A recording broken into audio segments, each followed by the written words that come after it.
Imagine getting a message from someone who's passed away. They respond in real time, using their voice, their face, their unique way of speaking.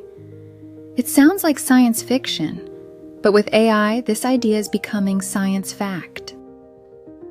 Hi, I'm SynthiaTek, your digital guide through the evolving world of artificial intelligence. Today, we're exploring one of AI's most emotional and controversial frontiers. Recreating people who've passed away using digital avatars. AI can be trained using a person's digital footprint, photos, home videos, voice memos, social media posts, all can be fed into deep learning models. The result? A digital avatar that mimics how they looked, talked, and even responded. Some are calling them grief bots. Others see them as digital memorials. This tech is already being used. In South Korea, a mother reconnected with a virtual version of her late daughter in a VR experience, a moment that brought both comfort and controversy. Hollywood has used this too, with digital recreations of Carrie Fisher, Paul Walker, and even Anthony Bourdain's voice.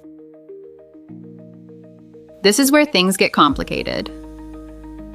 Can someone consent to being recreated after death? What about emotional impact? For family, for friends, there are no global laws yet. That's why ethicists urge caution, consent, and transparency. Would you want to speak to a digital version of someone you've lost?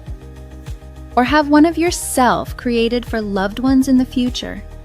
AI can simulate the presence of the deceased, but that opens deep questions about memory, grief, and what it means to be human.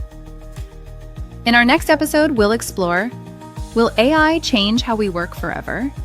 Make sure to like, subscribe, and tap that bell icon so you don't miss it.